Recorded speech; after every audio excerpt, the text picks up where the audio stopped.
Mr. Otting, Comptroller Otting, has some things he wants to talk about. The thing I want to talk about in particular is his focus. And I believe, I'm going to say this, I think a legacy for him as comptroller in making sure, other than making sure that he has a safe and sound banking environment, is something called the Community Reinvestment Act and its positive reform. CRA stands for Community Reinvestment Act, which was first legislated bipartisan in 1977. I got my first financial literacy course. My mother's in the audience, Juanita Smith, with an 8 credit score of 851. And my mother, Juanita Smith, has no self-esteem problem. She just claps for herself. So, my mother, I asked my mother recently, Comptroller, I said, Comptroller Otting knows my mother, I said, Mom, I said, actually I said this about 10 years ago. I said, Mom, are you gonna get married again? And she said, I don't know, baby, maybe. I said, no, I'm asking, I'm interested, I want to introduce you to somebody. You gonna get married again? She said, well, maybe if I get married again, he's gonna be a BMW. I said, no, Mom, I didn't ask you what kind of car you want to buy. I want to say, are you gonna get married again? She said, baby, I know what you said. If I get married again, he's gonna be a BMW, a black man working. So,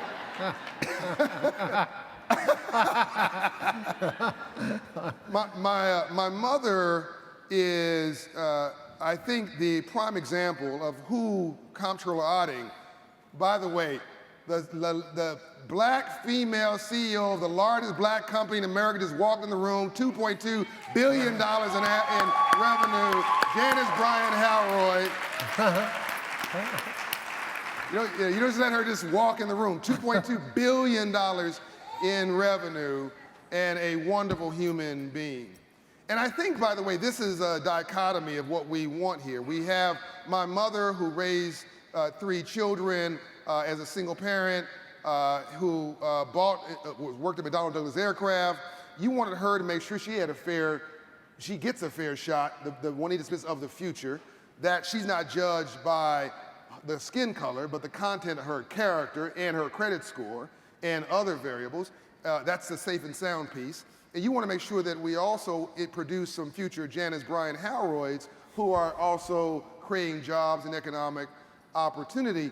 And in that regard, CRA has gone from a compliance vehicle and has sort of evolved over time. And what I hear you saying now, you correct me if I'm wrong, Comptroller, I hear you saying now you want to be a bellwether, a generator of future GDP, of future income producers and growth creators, builders, using CRA as a gateway to do that.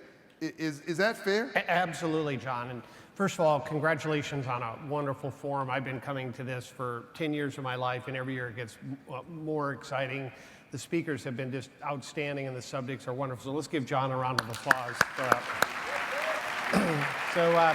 So John talks about the Community Reinvestment Act, and I spent 34 years as a banker, predominantly in Southern California, and was able to see what good CRA could do by going into communities and creating housing and jobs and financial counseling and bringing a partnership together within the communities to do much better things that it could. And so when I came to Washington, I was somewhat a lone voice, so to speak, that we could change CRA that does about $490 billion a year, that we could improve the volume of investments across America. So stop right there. You just said change CRA, not reduce CRA. That's correct. And you just mentioned $490 billion $490 billion. You're not talking about reducing that to $200 billion or $300 billion in your reform, are you? Absolutely not. We think that reform can increase the investments by 20 to 40%. So we're whoa. Repeat what you just said. You think that by reforming CRA, talk to say this very slowly so the camera can see it. But we think we can increase CRA investments by 20 to 40%, which can be over $100 million of low to moderate incomes across America for jobs, training, investment in people, and allow communities to come together, nonprofits, civil rights, banks, and figure out what to do in their respective community. That's the partnership that we're trying to encourage. So you're not trying to destroy it or or do away with it or dilute it, which is by the way, some of my friends have reasonable concerns because a lot of other people who have come before you, who have a conservative perspective, have tried to gut many things that they thought were really important. And some people have gutted them. And so they are reasonably paranoid. But what I hear you saying, and what I have seen with my own eyes and heard with my own ears, and what they're hearing now, you're not saying that at all. You're saying you see a progressive software upgrade, if you will. Absolutely. This is a rule that was established in 1977, as you said, John, that provides little objective measurement for banks. And quite frankly, I think communities should be able to hold banks accountable by understanding to which banks are measured. And then also banks want better clarity so they know what they can make their investments in. And I also think what we can do is we can provide a list to communities and say, these are all the items that can qualify for CRA. And that partnership then can get developed between communities and banks to do more. We all have to take responsibility for what's going on in our country today, that we have people that need housing, we need people that need financial counseling, but what you're providing to the world, John, I think those are the things that we need to come together as partners and be able to fix communities across America. Yeah. And by the way, when I mentioned the word conservative, I didn't mention that it's like some kind of a negative thing. I'm just saying that sometimes I've had liberal friends who don't get it. I've got conservative friends who don't get it. They just don't get different things. And it's very rarely you have somebody, if you don't get something, it's what you don't know that's killing you, but you think you know. Right. And then if you start making legislation based on something or regulation on something you think you know, it can be wrong-headed with good intentions. That's right. And what I'm saying about Comptroller Otting is he's a whole person. And what I'm seeing is a holistic approach. And what I'm hearing is a holistic approach to reform. Let's test this out. Well, one thing I would add, John, to that point is everybody sitting in this room, we want your feedback. We went out and spoke to 1,000 different people before we issued an advance notice of proposed rulemaking. We issued the advance notice of proposed rule. We got 1,500 comments from people around America, how we could tweak it, how we could make it better. Have you thought about that? Those valuable 2,500 comments have been the basis to which we're marching down the track. Our next goal will be to produce a notice of proposed rule, and I'd like everybody in this audience to give us comments on that. It's available in the public, and we go through every one of those comments when we get those, because we have a once-in-a-lifetime to make this work, and we want to make it work for everybody. So comments where, by when? Well, we'll have to issue the notice of proposed rule, which we think will be late this summer. Okay. And then there'll be a 75-day comment period. And I'll make sure your office knows where people can provide those comments. And we will post that on the Operation Hope website, and I'll post it on my blog. That'd be and fantastic. As well. So let's test the theory here of Comptroller's authenticity and some sense of where this is going. So about 6 months ago, I go to meet with the Comptroller for lunch at his office. And you know, I've been doing this Washington, D.C. government thing for 27 years, 30 years, and you know, people are nice enough, and they're always respectful to me, both political parties, but most of the time, they're wasting my time. And I talk, and they ask questions, and it goes nowhere. But that's fine. I keep talking. I never give up. You want to get me out of your office? Give me something. And so I'm having lunch, and Comptroller asked me my opinion about a few things. Well, I didn't have an opinion. I had a piece of paper. Here's my briefing document. Read that. He said, no, tell me what's in there. Tell me what you. And so I said, well, I think one of the things that I've been on this internship, like Andrew Ross Sorkin is here from Squawk Box. I've been saying we need a public policy where we need the federal government to give big corporations and employers a tax break for massive internships in America, and a tax break for massive apprenticeships in America. I don't mean hundreds, I mean thousands, tens of thousands of internships and apprenticeships as ladders from high school into college into opportunity. So I gave him my version of that. And he said, you're saying CRA credit somehow tied to internships and jobs with regard to underserved neighborhoods or underrepresented people, that if banks invest in that qualifies. I said yes, or if banks actually bring on interns, maybe even that should be. He said, let me think about that. Then I said, by the way, I also think that why is CRA just about where somebody lives? If you're spending more time at work than you're spending with your family, then why shouldn't working class people get resources available to them in the workplace? That's my beautiful wife. Hey, Shay. and get credit for that. And he thought about that. So I left, and 3 months later, he says, I've got some news for you. He said, I listened to you about one of your ideas, and I'm proud to announce to you that the Office of the Comptroller of the Currency has funded for 2 years a internship program, and we have identified 30 interns from low-wealth areas of Ward 7 and Ward 8 in Washington, D.C. We've already selected them. They are coming on board in the summer. They're being paid $20 an hour. They're getting a suit. They're getting a food stipend. They're getting a travel stipend. They're going to work at the Office of the Comptroller of the Currency. It's done. And I went last week with Ambassador Andrew Young for a screening of The Color Money at the OCC, and the 30 interns were there. Yeah. Now, he would never say that because he's a humble guy, but this, to me, is where the rubber meets the road. PhDs are good, PhDs are better. Tell me what else you have on your mind that that you've actually settled in your brain that you think directionally is correct. Yeah, so first of all, the only thing I had to correct you, John, it's 81 students. I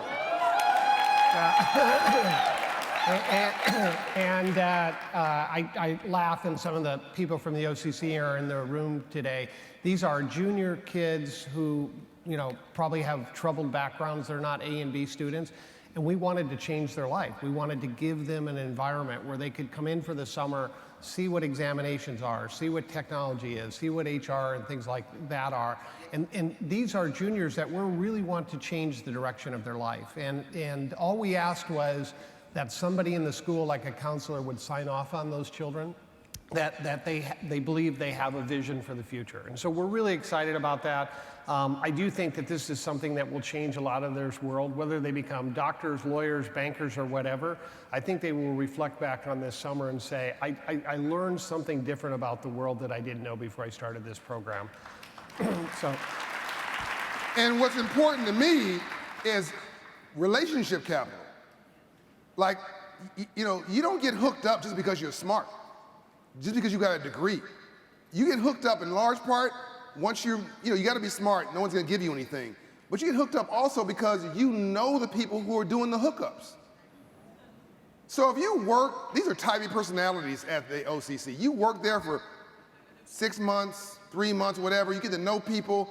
They're like, you're a nice young person. Oh, I've got to know you. I don't have a job for you right now, but let's stay in contact. I guarantee you all 80 plus of these young people will have a job offer within 18 months of being there, because their typey personalities will either hook them up directly or refer them to somebody. Hey, Joe, I met this young person. They're really a lot of, will you please see them? That's how the world works. Janice, is that right? Right.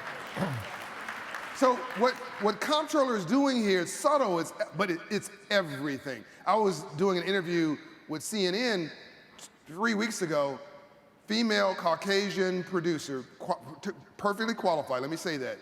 Female Caucasian producer, how'd you get your job? I was an intern.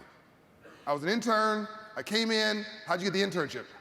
My family knew the people who run the show. I came in, I did my internship, my boss went out on maternity leave, I was given a temporary shot, I did a good job, I then got another lateral promotion. 2 years later, I'm the producer. That's how the world works. Right. So this program is transformational in putting them into a place I agree 100%. of opportunity. So what else is on your mind? So the other thing that we're really focused on at the OCC is we believe that banks should provide small ticket lending to consumers across America, and especially in low to moderate income areas. So once I was sworn in, one of the things that we did is we went and issued a bulletin to banks saying, we want you to do small ticket lending because we want to move out check cashers. Can you explain to them what small ticket lending is? Small ticket lending is where a consumer has a need, their refrigerator goes out or their transmission in their vehicle goes out. They don't have the ability to fund that directly, and so they need a source to be able to fund that.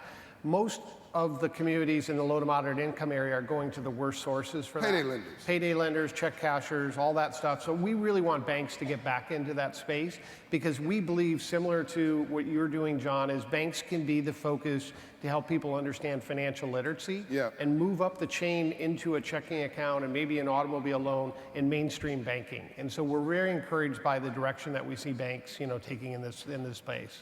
So, Comptroller, I'm going to hold you to a high standard for 2 reasons. What's going to change for the last 20 years? Touche. They know me very well. Please wrap up. Like huge letters. I'm going to hold you to a standard for 2 reasons. One, that a comptroller of the currency once won the Nobel Peace Prize for noble acts and not just financial acts.